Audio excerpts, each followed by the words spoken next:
primeiro lugar, eu agradeço a todos pela honra, né, pelo carinho.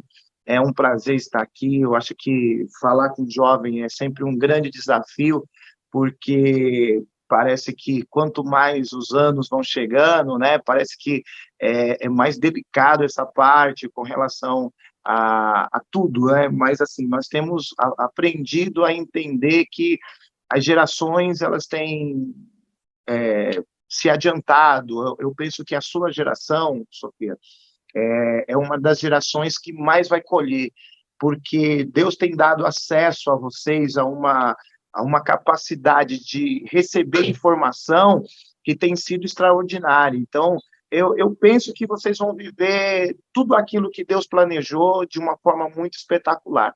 Então, a gente fica sempre pensando o que falar, o que dizer, e eu, de verdade, vou trazer algo do coração aqui, e é mais um conselho. E se nós pudermos entender certas coisas aqui, eu tenho certeza que nós vamos viver tudo aquilo que Deus planejou para a gente nesse ano. Então, eu vou ler segundo os Crônicas, vamos falar um pouquinho do reinado de Salomão, segundo os Crônicas, capítulo 1, segundo os Crônicas, capítulo 1, versículo 1 também,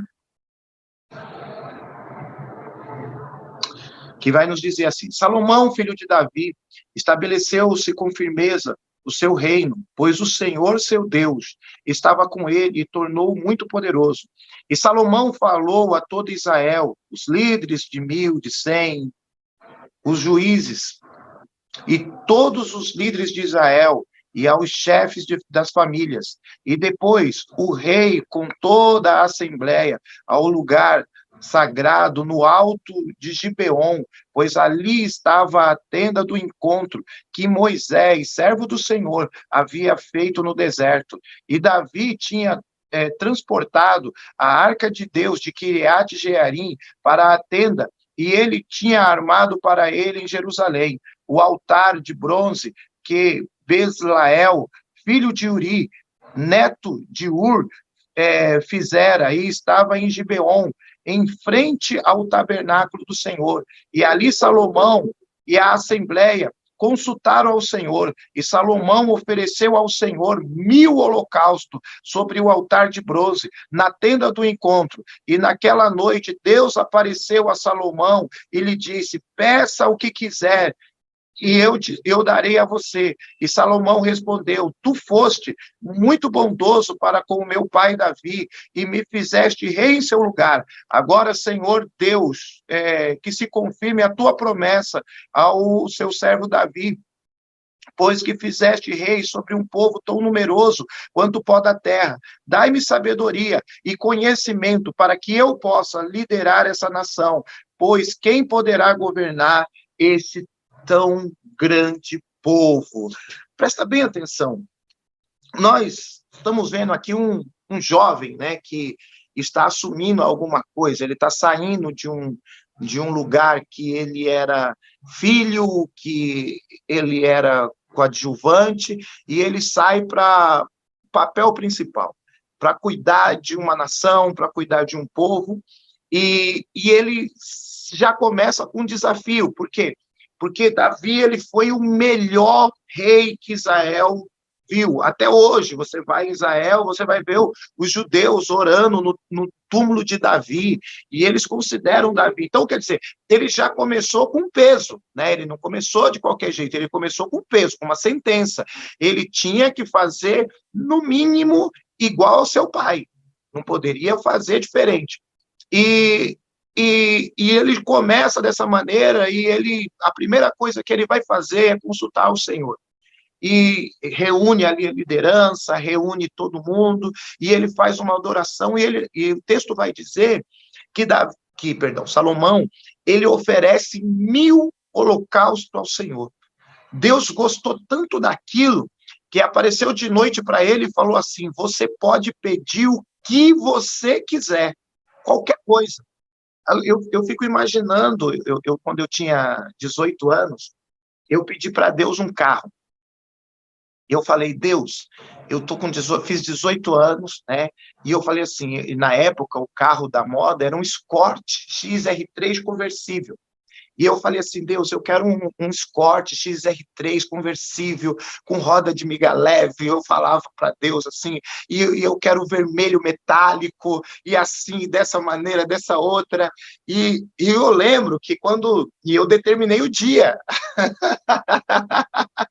para Deus me dar aquele carro. E eu lembro que quando chegou o dia, eu fui para a janela e fiquei esperando. Falei, vai passar o carro, Deus vai me dar o carro, e não sei o quê. E aconteceu que Deus não deu, lógico, né? E por uma razão muito simples. Eu passou alguns anos, eu mesmo comecei a me consultar. Eu falei assim, meu Deus, se Deus me desse aquele carro conversível com 18 anos, eu estaria na igreja?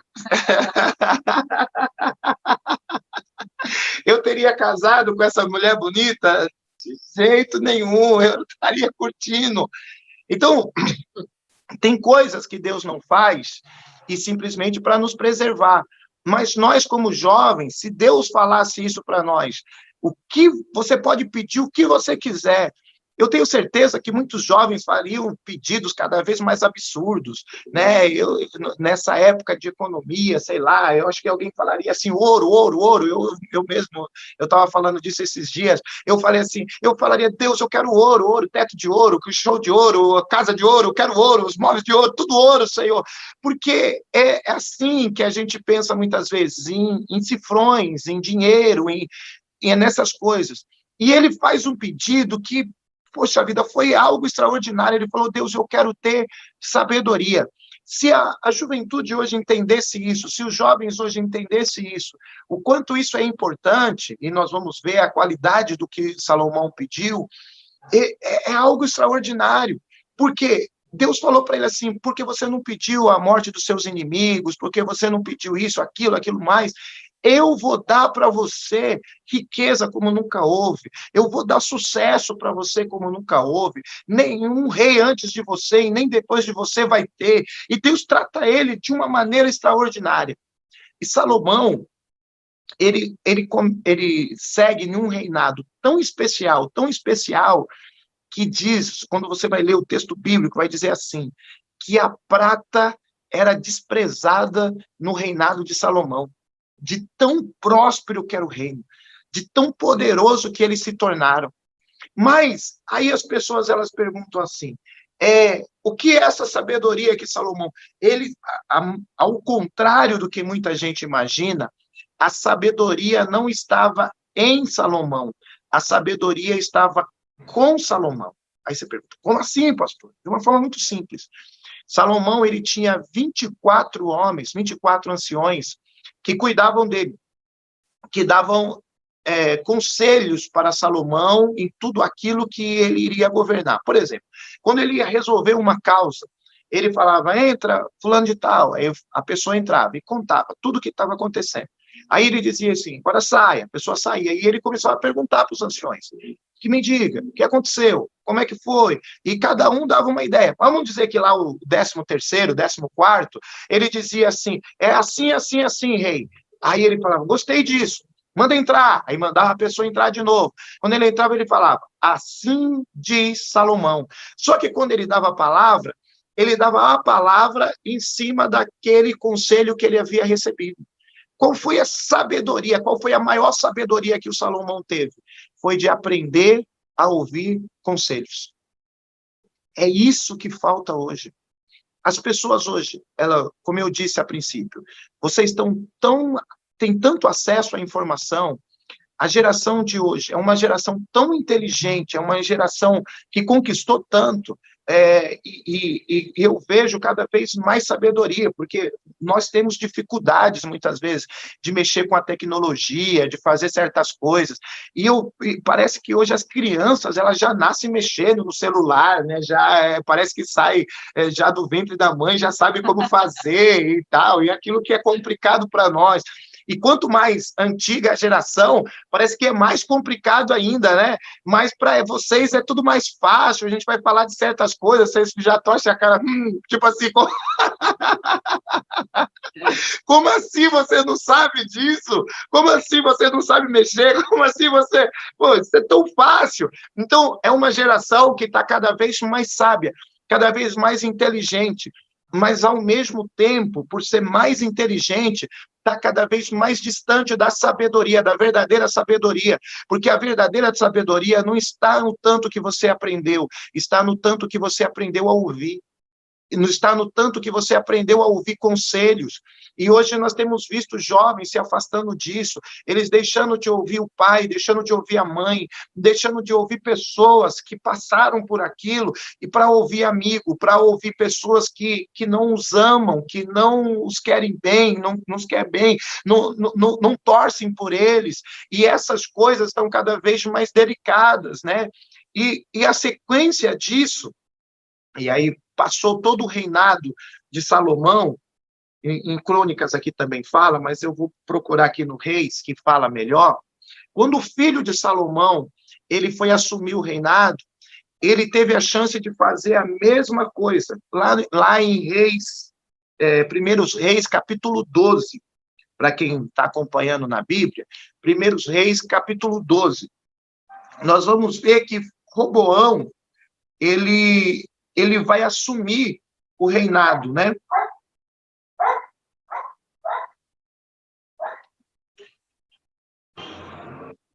E no versículo 4, ó, só para a gente acompanhar aqui, ó, no versículo 4, a população, o povo, a nação, chegou perante ele para falar das coisas que estavam acontecendo. E eles vão dizer assim, ó, versículo 4. Teu pai fez pesado o nosso jugo, agora, pois, alivia a dura servidão de teu pai e o seu pesado jugo que nos impôs, e nós te serviremos. E ele respondeu, e depois os dias, e voltarei a mim, e o povo se foi. E tomou, pois, o rei Roboão conselho com os homens, tomou o rei Roboão conselho com os homens idosos que estiveram na presença de Salomão. Esses daqui eram os 24 que eu acabei de falar para vocês, seu pai. E quando este ainda vivia, dizendo, como aconselharei que se responda a este povo? E eles lhe disseram, se hoje se tornares servos deste povo e os servires atentamente e falares boas palavras, eles farão teus servos para sempre. Porém, ele desprezou o conselho que os anciões lhe tinham dado e tomou conselho com os jovens que haviam crescido com eles. E quando ele tomou esse conselho com esse jovem, presta bem atenção, ele falou assim, está aqui no texto mesmo, se você continuar lendo, você vai ver. Ele falou assim, não, se o seu pai foi duro, seja mais duro ainda. E quando ele passou os dias, acho que foi 3 dias, e ele voltou a falar com o povo, ele falou assim, se o meu pai afligiu vocês com chicote, eu vou afligir vocês com escorpião. Se foi duro o reinado do meu pai, o meu vai ser pior ainda, porque ele, em vez de ouvir o conselho dos anciões, ele ouve quem? O conselho dos amigos. Mas vamos ver quanto tempo durou o reinado dele. Veja só, no versículo 16, vai dizer assim, ó, e vendo, pois, toda Israel, que o rei não lhe dava ouvido, reagiu dizendo, que parte temos nós com Davi? Não há para nós herança nos filhos de Jessé, a vossa tenda, ó Israel. Cuida agora a tua casa, ó Davi. E então Israel foi às suas tendas. E quando os filhos de Israel, porém, que habitavam na cidade de Judá, sobre ele reinou Roboão. E então o rei Roboão enviou Adorão, superintendente dos que trabalhavam forçado. Olha só. Porém, toda Israel apedrejou e ele morreu. Mas o rei Roboão conseguiu tomar o seu carro e fugiu para Jerusalém. Assim, Israel mantém rebeldes contra Davi até o dia de hoje. E tendo ouvido todo Israel que Jeroboão tinha voltado, mandaram chamá-lo para congregação e o fizeram rei sobre toda Israel. E ninguém seguiu a casa de Davi, senão somente Judá. Então, quer dizer, eles pegaram Roboão, tiraram ele do reino e colocaram Jeroboão no seu lugar. Por quê? que era um camarada que trabalhava de... Ele era chefe dos trabalhos do rei, que era ele fazia as terraplanagens, que fazia as construções. O Jeroboão era aquele que estava na frente era, vamos dizer assim, um engenheiro do reino, vamos dizer assim, que fazia o serviço braçal. Colocaram ele como rei no lugar de Roboão, porque não aceitaram a forma que ele estava conduzindo o negócio. Então, quando ele achou que ele estava sendo inteligente, ele falou assim, não vou seguir o conselho daqueles que eram mais velhos. Na verdade, ele estava sendo burro. Ele não estava não conquistou o coração do povo. E ele só perdeu com isso. O que eu quero dizer com isso? Eu quero dizer que nós temos uma geração que é a geração mais inteligente que já houve, a geração que tem o maior acesso à informação. Vocês podem qualquer coisa, quando eu digo qualquer coisa mesmo, vocês conseguem entrar no Facebook, vocês conseguem entrar no Instagram, e vocês conseguem ter milhões de seguidores com aquilo que vocês fazem. Deus tem dado sabedoria para vocês, para conquistarem cada dia mais. Vocês têm uma habilidade, um dom natural que Deus tem dado para vocês. Só que, se vocês não aprenderem a reconhecer aquela geração que veio antes, que é o seu pastor, o seu líder, se você não aprender a reconhecer seus pais, se você não aprender a reconhecer as pessoas que te aproximam de Deus, que te dão conselhos de crescimento, então vocês podem ter tudo e, na verdade, não tem nada. Porque o que vai trazer o sucesso, o que vai trazer a conquista é justamente isso. O que vai trazer a conquista é a capacidade que vocês façam isso, que vocês tenham esse segmento, que vocês aprendam a caminhar por essa parte, vocês aprendam a caminhar dessa maneira. Então, quando a gente está disposto a fazer isso, quando nós estamos dispostos a viver dessa forma, então também nós estamos dispostos a viver o melhor de Deus. E o meu desejo para vocês hoje é que vocês aprendam isso, aprendam a caminhar no conselho dos anciões.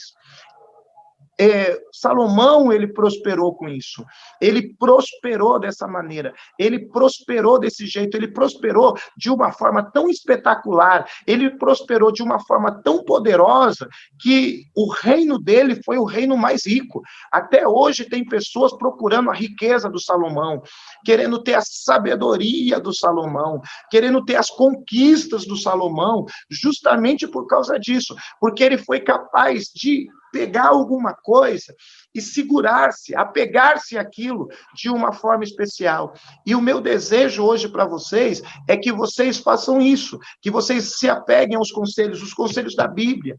Porque se vocês forem ver, a Bíblia, apesar de tão antiga, senta aqui, meu amor. Apesar de tão antiga, a bênção de Deus está sobre ela, sobre a capacidade de caminhar por isso, a capacidade de caminhar nesse sentido. Então, não faz sentido a gente tentar vencer na vida e tentar vencer longe disso, tentar vencer longe dessa bênção, tentar vencer longe desse milagre, tentar vencer longe disso. Então, se eu posso deixar um conselho hoje para vocês, façam isso. Tenham pessoas que sejam capazes de te conduzir ao caminho do sucesso. E se apeguem a essas pessoas, porque elas vão te fazer chegar mais longe.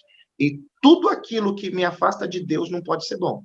Então, eu tenho que me apegar a coisas que me aproximem de Deus. Você. Jogou a responsa para mim. Gente, isso é muito interessante, porque depois que depois que vai ficando mais maduro, a gente vai entendendo mais e compreendendo as coisas. Tem coisa que eu acredito que os seus pais falam para vocês. Quando vocês tiverem os filhos de vocês, vocês vão ver como funciona. E tem coisa que vocês só vão aprender na prática mesmo. Por mais que falamos, não vai adiantar. Vocês só vão entender na prática. Só que os conselhos, eles são muito importantes e eficazes para nós.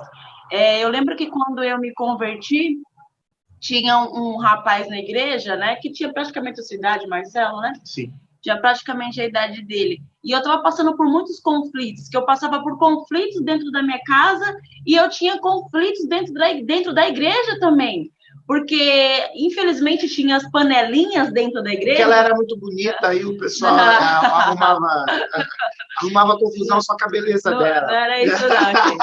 Então, eu tinha uns conflitos em casa, onde eu tinha uma casa problemática, eu era a única pessoa que fazia parte da igreja, né? Meu pai se dizia evangélico, porém ia na igreja quando as coisas apertavam, então era meio complicado. E aí eu vi a necessidade de ir para a igreja, era muito jovem, era criança praticamente, tinha 12 anos, e aí eu cheguei na igreja e teve algumas meninas que simplesmente não gostaram de mim.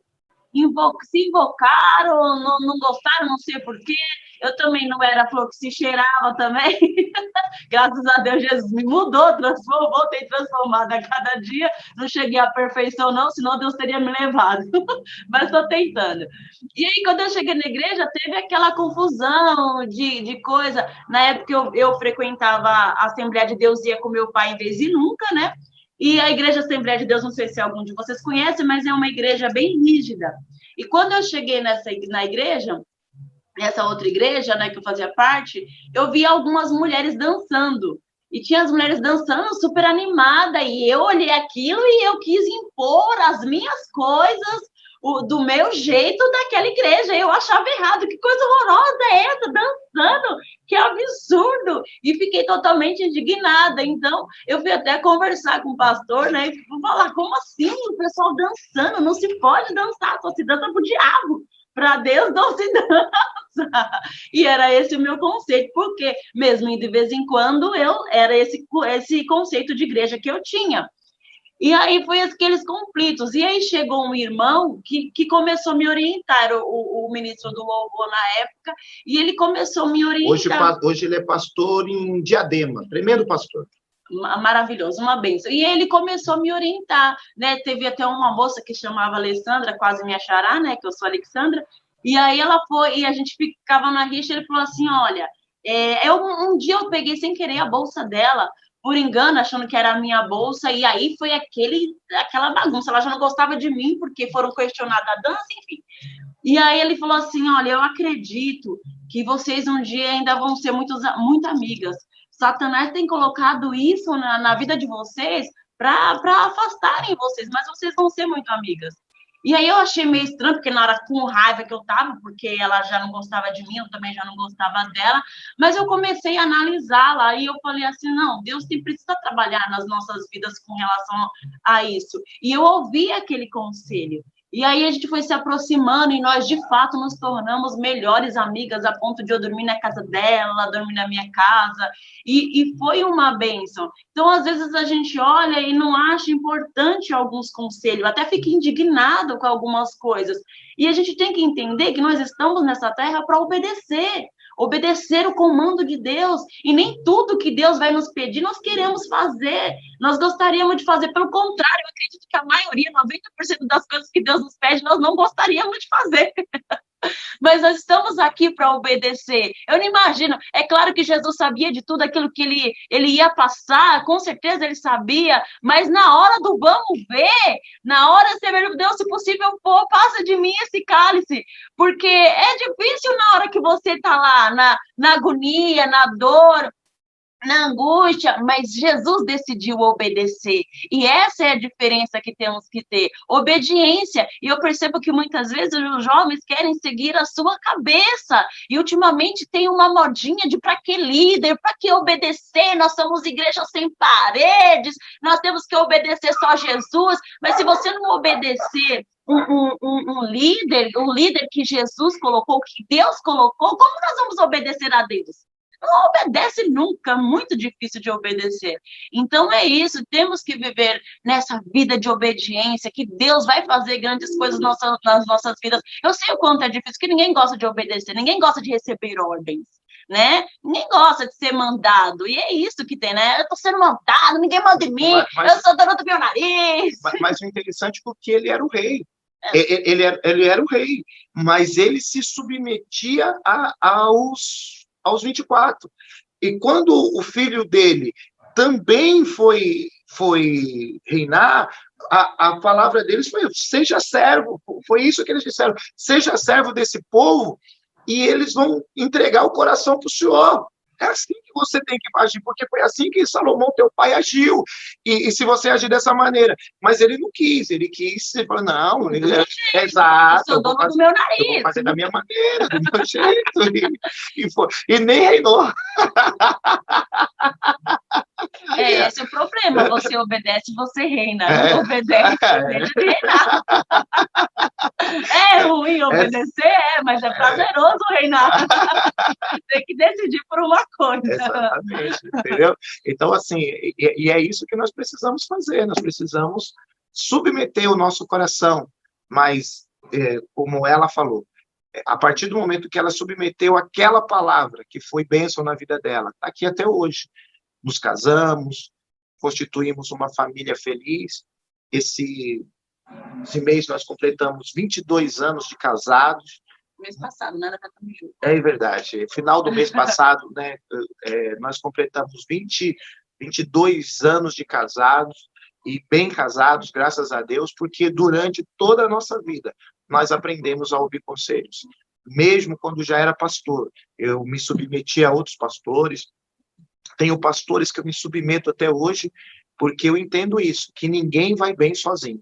E se nós podemos dar um conselho para os jovens hoje, o conselho é esse, que sejamos capazes de submeter. Eu não sei se tem tempo ainda, mas nós nos casamos muito cedo. Só que nós criamos alguns critérios para nós casarmos, para ver se seria de Deus o nosso relacionamento. Porque às vezes as pessoas simplesmente acham bonito, belo, maravilhoso, com palavras doces, e aí simplesmente vão e partem para o abraço, né? E aí nós jovens ainda, ele era pastor já, eu ainda não. E aí eu comecei a fazer testes com Deus, mesmo sem conhecer a pastora Sara, a pastora Johanna, que hoje eu ouço ela falando, e eu falo, meu Deus, eu fazia isso antes sem saber desses princípios, dessas estratégias. E aí eu falava, porque como eu vim de uma família com um relacionamento dos meus pais, um relacionamento totalmente arruinado, né? Meus pais moravam na mesma casa, porém eles não se falavam, era bem problemático. E eu olhava para aquilo, eu não queria aquilo para a minha vida, né? Então eu falei assim, não, meu Deus, eu quero um relacionamento para a vida inteira, eu quero uma pessoa maravilhosa. Só que quando a gente se apaixona, a gente esquece de todos aqueles princípios que nós colocamos. Eu não sei quantos de vocês já se apaixonaram, mas enfim, então aí a gente começa a colocar, e aí eu me apaixonei por ele, e aí eu tinha muitas meninas, tinha muitas moças que gostavam dele também, eu era a última da fila, eu vivia aquele versículo, os últimos serão os primeiros. E aí eu falei assim, meu Deus, e eu falava, não, se for para viver num relacionamento como o dos meus pais, ou como de outras pessoas que eu conhecia, eu não quero. E eu comecei a fazer teste. Teve um dia que nós estávamos numa vigília, ele orando, e aí ele ia para um lado, para o outro, eu falei, meu Deus, se ele esbarrar nesse tapete, não era esbarrar para cair não, viu, gente? O pessoal pode ficar aqui, esbarrar para cair. Se ele esbarrar nesse tapete, e que ele vai ser o homem que o Senhor quer que eu case. E aí, de repente, ele esbarrou no tapete, e o coração começou a acelerar, já eu falei, meu Deus, como pode a coisa? Só que ele nunca, sabe? Ele nunca me deu atenção, nunca se importou. Tinha dias até, era impressionante, parecia que era teste mesmo de Deus. E aí ele tinha várias pessoas dentro de uma sala, de um ambiente, ele cumprimentava todo mundo, dando um beijinho e abraço. Quando chegava em mim, ele só me dava a mão, eu ficava, como assim? Cadê meu beijo? Cadê meu beijo? E eu comecei, teve um dia até que eu dei uma de criancinha, vamos dizer assim, e eu faltei num culto, que eu nunca faltava nos cultos, não é hábito meu de faltar nos cultos, e nunca gostei. Para mim, os cultos é sagrado, não tem chá de bebê, chá nada que me impeça, nem festa, de nada que me impedia. E aí eu falei, eu quero saber, Deus, se for para ele ser o homem que eu vou casar e que eu vou viver a vida inteira, ele vai vir aqui em casa. Gente, foi assim, sabe, quando você termina a oração, os pensamentos, e aí ele chegou lá, e irmã Alexandre, irmã Sandra, a irmã Mércia, que é a minha irmã, pastora hoje, graças a Deus, e aí eu falei assim, meu Deus, ele chegou e o coração acelerado. Então aí eu comecei a fazer testes com Deus. para saber, Deus, o que o Senhor quer de mim, porque eu preciso viver um relacionamento diferente de tudo que eu vi até agora, porque nós podemos fazer a diferença. Nós já temos a bênção sobre nós já temos Jesus sobre nós, o Espírito Santo sobre nós, então nós podemos ser diferente. Então, às vezes, olha para os pais, talvez os pais de vocês tenham um relacionamento bem sucedido, de alguns que estão nos ouvindo aí, tem um relacionamento, glória a Deus, se espelhe neles, mas se não, vocês podem fazer a diferença,